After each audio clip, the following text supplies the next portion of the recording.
Salut à tous, dans cette vidéo, on va poser une question. Quelle est la langue la plus belle du monde et quelle est la langue la plus moche du monde? En fait, vous en doutez, je vais pas donner de réponse définitive parce que c'est une question qui est beaucoup plus complexe qu'elle en a l'air et qui est surtout beaucoup plus subjective.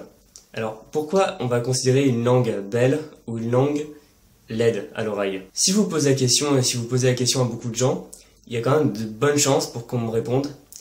La plus belle langue du monde, c'est l'italien. La langue la plus moche du monde, c'est l'allemand. Et pourquoi est-ce qu'on va avoir des réponses aussi polarisées? Souvent, on considère que les langues les plus belles du monde, si on pose la question à des Français, à des étrangers, ça va être le français, l'espagnol, l'italien. Et à contrario, les langues plus éloignées du français vont être considérées comme moins belles. Tout d'abord, vous voyez pas quelque chose de curieux? Si on considère que l'espagnol ou l'italien sont les langues les plus belles du monde, c'est aussi parce que ce sont des langues proches du français. Pour moi, la proximité va avoir un impact très fort sur la manière dont on perçoit une langue. C'est comme la difficulté. J'ai déjà écrit un article sur la difficulté des langues étrangères, est-ce qu'il y a des langues faciles, des langues difficiles, et qu'est-ce qui influence notre perception à ce sujet. Et généralement, on va considérer comme plus facile des langues qui sont proches du français, donc généralement les langues latines comme l'espagnol ou l'italien, et plus difficiles des langues plus éloignées. Et la langue un peu plus éloignée du français qu'on connaît le mieux, c'est l'allemand, et c'est pour ça que beaucoup de gens disent que l'allemand est extrêmement difficile, ce qui n'est pas forcément vrai à mon sens. Et ce qu'il faut savoir, c'est qu'une langue par exemple comme l'italien, qui fait relativement consensus, et pas que chez les Français, va avoir des sonorités qui vont se retrouver dans la plupart des langues européennes. Ce qui veut dire que pour un Européen, quel que soit son pays d'origine, il y a très peu de chances que l'italien soit une langue exotique. Alors que par exemple, l'allemand a beaucoup de consonnes, le russe peut aussi avoir beaucoup de consonnes, donc ça peut effrayer certaines personnes.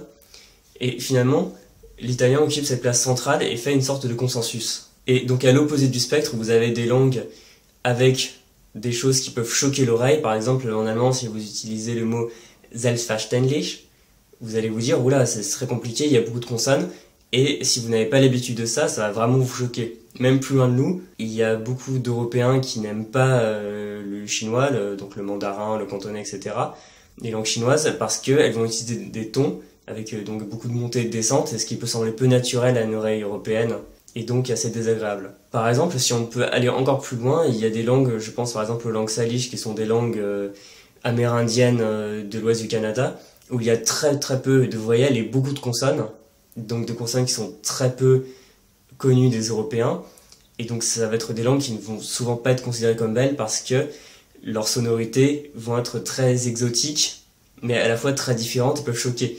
Idem par exemple pour les langues à clics du sud de l'Afrique, ça va être beaucoup de sons dont on n'a pas l'habitude, et on va être sans arrêt interpellé par ces sonorités qui ne nous sont pas familières. Et de la même manière, les sonorités en fait en musique, c'est la même chose. Parce que on va être habitué aux gammes et aux ensembles sonores européens, mais si on écoute par exemple de la musique chinoise ou indienne, on va peut-être trouver ça étrange, même si maintenant avec la mondialisation et le fait qu'on entend des musiques du monde entier, nos oreilles sont habituées, mais je pense que quelqu'un dans les années 50 qui écoutait de la musique chinoise, donc avec des gammes chinoises, des sonorités chinoises, pouvait trouver ça assez étrange, voire désagréable, parce que ce sont des sonorités dont il n'a pas l'habitude. Donc à mon sens, il n'y a pas vraiment des langues plus belles ou laides que les autres, c'est principalement une question de point de vue et de perception par rapport à l'auditeur. Et même, ce n'est pas qu'une histoire de sonorité. À mon avis, il y a des facteurs inconscients qui vont énormément influencer notre perception des langues. Et ce sont des facteurs qui sont principalement sociaux. Par exemple, pourquoi croyez-vous qu'en France, pour prendre un exemple qu'on connaît bien, on va généralement considérer l'accent parisien comme l'accent le plus neutre possible, et que plus un accent va être considéré comme campagnard, plus il va être associé à la pauvreté, à l'analphabétisme, etc. Alors qu'il n'y a aucune raison que ça soit le cas. Mais c'est simplement des perceptions sociales qui ont créé ces distorsions. Et à mon avis, la perception qu'on a de la beauté d'une langue est vraiment très biaisée et très influencée par la perception qu'on a de la culture à laquelle elle est attachée. Donc pour illustrer ça, je vais prendre une citation qui est attribuée à Charles Quint qui disait « Je parle espagnol à Dieu, italien aux femmes, français aux hommes et allemand à mon cheval. » Bon, je pense que les germanistes et les allemands apprécieront la dernière boutade. Et surtout, ça montre bien qu'on associe à chaque langue une case dans laquelle on va la ranger et de laquelle elle ne va pas sortir. Par exemple, les langues latines ont généralement bonne presse parce qu'on les associe à des choses très positives. On va associer le français, l'espagnol, l'italien au romantisme, à l'art, à la bonne nourriture, à une façon de vivre agréable, à l'amour, à la fête. À l'inverse, on va souvent associer l'allemand à la logique, à la technique, à l'industrie et à la science. Et donc même si ça va créer une vision positive de la langue comme langue intellectuelle, on va souvent la considérer comme une langue peu poétique. Et même, évidemment, on est des Français, et la France a longtemps été en conflit avec l'Allemagne, et donc l'Allemagne, moins maintenant heureusement, mais ça a longtemps été l'ennemi séculaire, donc on a considéré que l'allemand c'était la langue des Boches, la langue des nazis.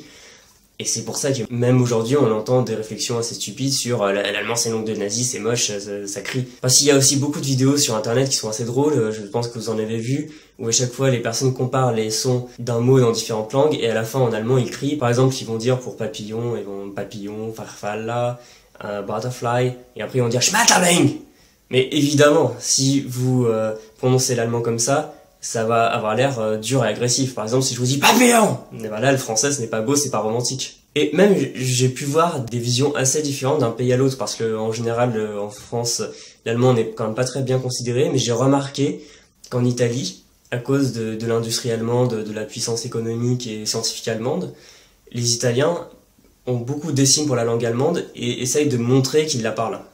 Alors qu'en France, on va quand même être beaucoup plus discret là-dessus. Et pour revenir à la question des accents, si vous prenez les mêmes langues mais avec différents accents en fonction des pays, vous allez avoir des différences de perception. Parce que par exemple, les Français vont souvent un peu se moquer de l'accent québécois, dire qu'il est un peu pittoresque, qu'il est un peu drôle. Et à contrario, beaucoup de Québécois considèrent que l'accent parisien fait un peu bourgeois, que c'est un peu un accent en cul de poule.